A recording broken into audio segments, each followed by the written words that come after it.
Alright guys, so now that Barcelona is over, we finally got the first massive Vendetta regional qualifier, and somehow the tournament gave us two completely different answers at the exact same time. Because if you look at the numbers, Kennen absolutely dominated Barcelona. It was the most played legend in the room. It had the best overall win rate, the best day 2 conversion rate, and 3 copies made top 8. 1 made the finals. So by basically every metric we normally use to identify the best deck, Kennen won Barcelona. Except for one tiny problem. It didn't actually win. Ornn did. So a legend that had a 47% overall win rate across the tournament just won the biggest Vendetta event we've had so far. And the winning Ornn player went, get this, 6-0 against Kennen. So what the hell happened? How does the strongest performing deck in the entire room lose the tournament to a legend that wasn't even winning half of its matches overall? Because I think Barcelona just taught us something way more important than Ornn is tier 1 now. The best deck in the format and the best deck for a tournament are not always the same thing. And today I want to break down exactly what happened, why Kennen might still be the best deck in Vendetta, and why this Ornn win might completely change how people build for the next regional qualifier. Alright, so let's get something out of the way immediately. If your takeaway from Barcelona is, Kennen lost, therefore Kennen was overhyped. I don't think that's remotely true, based on what the data says. Kennen was the most popular legend at the event, with 271 players. And usually, the more popular a deck becomes, the harder it is to maintain a ridiculous win rate, because now you don't just have the specialists, people who pick the deck up because everybody told them was good. You have weaker lists, you have mirror matches dragging the numbers towards 50%, you have an entire tournament field that knows you're coming. And despite all that, Kennen still posted a 58% win rate across 1,346 matches. That is absurd. It also had the best conversion rate in day 2. And 3 of the 8 decks in top 8 were Kennen. No other legend had 3. So when I made that video before Barcelona and said Kennen's numbers were starting to scare me, yeah, Barcelona did not make me less scared. If anything, it confirms the concern. Because this wasn't Kennen farming people who hadn't figured out Vendetta yet. Everyone knew Kennen was good going into it. Everyone had the data, everyone had time to prepare. And Kennen still put up the best numbers in the room, and that matters. The deck survived being respected. That's usually one of the strongest signs that something is actually real. So no, Kennen did not get exposed at Barcelona. Kennen got confirmed. It just didn't get the trophy. Because the trophy went somewhere almost nobody expected. Ornn. And the contrast here is hilarious. Kennen, 58% win rate, 3 top 8s, most played legend. But what about Ornn? 47% win rate over 234 matches. The tournament by win rate, you would never look at that number and go, yep, there's our champion. But the Ornn player did something completely different. The Manland finished the event 14-1-1, won the entire regional qualifier, and according to the tournament report, went 6-0 against Kennen over the weekend. 6-0 against the deck that was statistically crushing everybody else. And that's not random, that's a plan.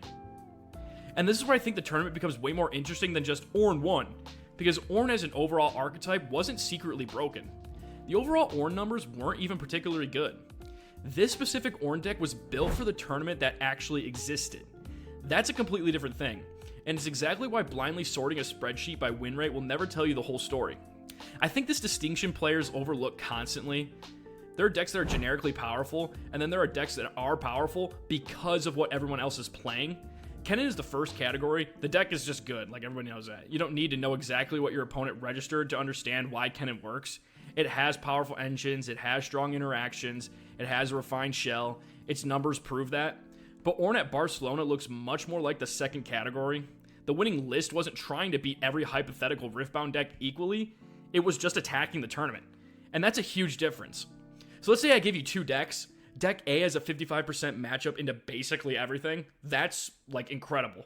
Deck B has some pretty mediocre matchups, but it absolutely destroys the deck you expect 15% of the room to play. And that same deck is heavily represented at top tables. Which one is actually better for that tournament? Suddenly, that's not an easy question.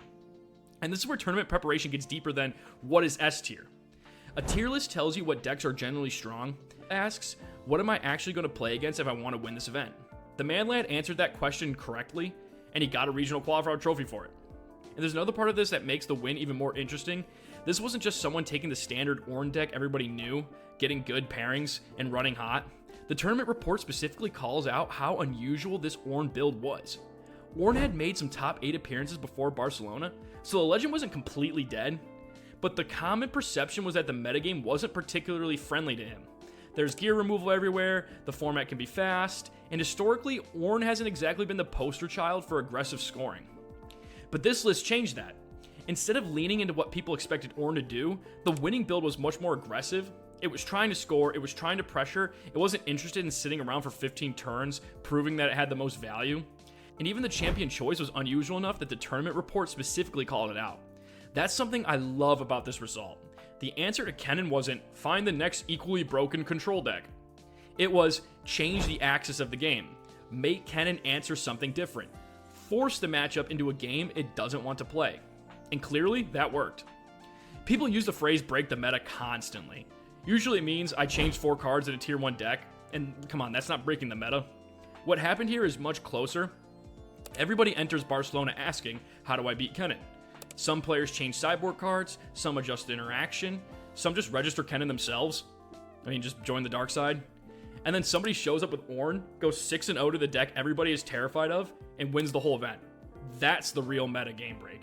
Because now, everybody preparing for the next tournament has to respond. Before Barcelona, maybe you weren't testing much against Ornn. Why would you? Now, you probably are, and you're probably going to play a lot against it in your Nexus Nights.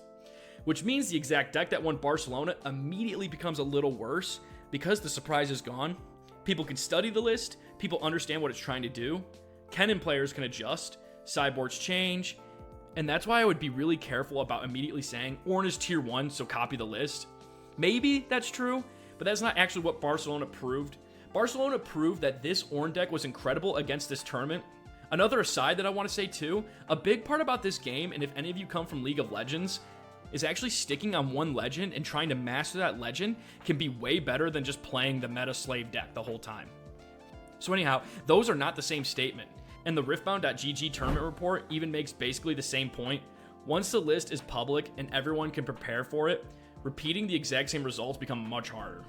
And while Kennen and Ornn are obviously the story, there were some other numbers that we really shouldn't ignore. Rengar, still really good. 57% win rate across 570 matchups, and it made top 8. Shout out Prismat. So remember before Barcelona when we were wondering whether Rengar was just farming a field that hadn't prepared for it? Well, it went to the biggest prepared Vendetta tournament yet and kept winning. So at some point, we have to stop calling that an early meta fluke and just acknowledge Rengar is real. Master Yi is also still here, obviously, and 2 Master Yi players made top 8. So despite Vendetta adding all these new legends, despite best of incentives changing, despite everyone trying new decks, Yi is still doing exactly what Yi does, and that's just win games. Azir had a strong event too, 54% win rate, top 4 finish, and the second best conversion rate behind Kennen, according to the report. And Ezreal quietly posted around 54% as well, despite missing top 8. That's a lot of established strategies still putting up very legitimate numbers, which reinforces something we've been seeing since Vendetta released. New set does not automatically mean new decks replace old decks. Sometimes the old decks just learn the new format faster. Then there's Irelia. Before Barcelona, I think a lot of people would have comfortably put Irelia towards the top of the format, and she's still obviously competitive, but the top Irelia player finished 11-2, just outside of top 8. But the overall win rate was around 51% across more than 900 matches. So that's good, but it's not Kennen good, it's not Rengar good, and it's certainly not the type of number that screams, this deck is ruining the format. This deck is running the format. I think that's important because established reputation can lag behind actual performance. Once a deck has been tier 1 for long enough, we kind of mentally keep it there until something forces us to move it. And Barcelona doesn't tell me Irelia is suddenly bad, not even close. But if I'm ranking the decks based on the specific tournament, Kennen, Rengar, Yi, Azir, and even Ezreal all have arguments that are at least worth discussing. And that would have sounded a lot stranger a few weeks ago. That's just how quickly this format is moving. Akali is another one I was really interested in watching. Before Barcelona, we had data putting Akali down around the high 30s in win rate. And I said at the time, maybe the deck is bad, maybe it's underdeveloped, maybe lots of inexperienced pilots are dragging the number down. And Barcelona gave us a slightly more encouraging answer. Akali finished around 47% overall, and the best Akali player finished 10th at 11-2. That's a huge difference from this deck can't win. Clearly, somebody can win a lot with it, but there's still a gap between one excellent result and strong archetype-wide performance. And this is why I keep hammering the difference between player results and deck results. If one person goes 11-2, that's evidence the deck has potential. If the entire legend has a 47% win rate, that's evidence the average performance still isn't there. Both things can be true at once though, and that's much more useful than just calling Akali good or bad. And because apparently this has become a reoccurring segment on the channel, we have to talk about Nasus. I made the Nasus sleeper video, then the next dataset came out and basically told me, calm down. Barcelona, still not really helping my case. Nasus finished roughly at 47% across more than 500 matches. The top Nasus player went 10-3.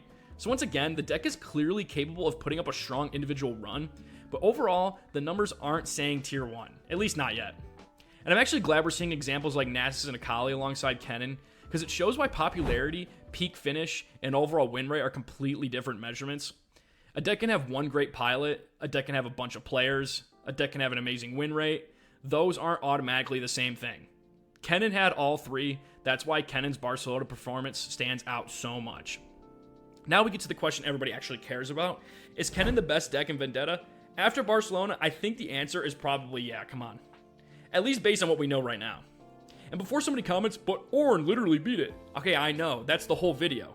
Ornn winning the tournament does not erase Kennen's performance. Kennen was the most played legend, the highest win rate major archetype, the best converter, 3 spots in top 8, and the finalist. If anything, the fact that everybody knew Kennen was coming and it still did that good is one of the strongest arguments for the deck. But, and this is the gigantic but, Barcelona also showed us that being the best deck makes you vulnerable in a very specific way. Everybody is trying to beat you. When you're tier 1, you aren't playing against the normal version of everybody else's deck. You're playing against their Kennen plan. Their sideboard cards, their matchup testing, their metagame choices. And eventually, somebody's going to show up with something designed specifically to make your life miserable. And that's the tax for being the best deck. Kennen paid that tax in the finals. I actually think this deserves a name. Let's call it the best deck tax. Yeah, I know we like to name stuff for no reason here, but there you go. The stronger and more popular your deck becomes, the more of everybody else's deck gets dedicated to beating you. And think about what happens when a deck becomes obviously tier 1. At first, it gains win rate because it's stronger than the field. Then people notice it. Now every guide talks about it. Every testing group practices it. Every sideboard has cards for it. People mulligan specifically for the matchup. Decks that naturally beat it become more attractive. And eventually, your raw power is fighting against an entire metagame trying to drag you back down. And that's exactly why the best deck doesn't win every tournament. And honestly, that's healthy. If Kennen had 271 players, 58% win rate, 3 top 8 slots, and then casually won the tournament anyway, I'd be much more worried. Instead, the tournament produced a predator, Ornn. Now Ornn gets popular, Kennen adjusts, maybe something that beats Ornn suddenly becomes more attractive, and that's how metagame is supposed to function. The question is whether that adaptation is enough, or whether Kennen's baseline power is so high that even after everybody attacks it, the deck keeps putting up 58%. If that keeps happening, we have a completely different conversation. And this is probably the most important thing I want to give after Barcelona. Please don't look at the trophy, copy the Ornn deck, and assume you have now downloaded the best deck in Riftbound. Maybe it's incredible. Maybe this starts an Ornn renaissance. I generally hope it does because the list is sick. But tournament winning decks exist in context. This list walked into a field where Kennen was the most popular deck and apparently demolished that matchup. Next tournament, the field knows. Maybe fewer people play Kennen. Maybe Ornn becomes 5% of the room. Maybe everyone adds gear removal. Maybe players actually test against it. Now the equation changes. The thing that made Ornn such an incredible choice for Barcelona could become less valuable precisely because it won Barcelona. That's the irony of competitive card games. Success changes the environment that produced the success. That's why the strongest competitors aren't just copying yesterday's winner. They're asking, what will people copy from yesterday's winner? And what beats that? That's where the next level of metagaming starts. And this is really the conclusion I keep arriving at with Vendetta. Every time we think the format is starting to settle, something changes. Week 1, Kennen might be broken, Akali might be great, Nasus might be sleeper, old decks might be bad. Then the data comes in, some of those takes fall apart. Then Barcelona comes in, Kennen looks even better, but loses the tournament. Ornn wins. Rengar confirms itself. Master Yi refuses to die. Azir quietly has an amazing conversion rate. And Akali produces an 11-2 pilot while still having a losing overall record. That's not a soft format. That's a healthy amount of chaos. No pun intended. And if anything, Barcelona gave us more questions than answers. What happens when everybody copies the Ornn list? Can Kennen maintain these numbers now that we have a proven counter? Is Rengar actually the safest alternative? Does Yi stay this popular without the same best of incentive? Can Akali average performance catch up to its best pilots? Does Nasus actually get there? That's what I'm interested in. So, did Barcelona break the Vendetta meta? Kind of. But not because Ornn suddenly became the best deck. Barcelona broke the assumption that identifying the strongest deck means you solve the tournament. Kennen probably was the strongest deck in Barcelona. The numbers support that, and it still lost. Because one player showed up with the right answer, for the right field, at the right time. And that's competitive TCGs at their best. And honestly, that's what I love about this result. It would have been really easy for Barcelona to end with, Kennen was the popular deck, Kennen had the best win rate, Kennen won. Instead, we got something way more interesting. The best deck became the target, and the target got hunted. Now everybody knows the hunter exists, and we do get to do it all over again in the next event. So let me know down below, do you think Kennen is still the best deck after Barcelona? And more importantly, do you think this Ornn deck is actually tier 1, or was it just the perfect deck for this exact tournament? I'm very curious where people land on that. And if you want me to break down the actual Ornn list and why the Kennen matchup was so good, let me know, because I think there's absolutely another video there. And as always, thank you guys so much for watching. The support on these Vendetta videos have been insane. Real quick, channel memberships are live. If you want more than videos, Wizards $5.99, Insiders $8.99 with gameplay sessions. And we're going to be digging through this Ornn list together over there, so link below. If you want more competitive Riftbound strategy, tournament breakdowns, and me continuing to post my Nasus take in increasingly uncomfortable situations, make sure to subscribe. Thanks again, and I'll see you guys in the next one.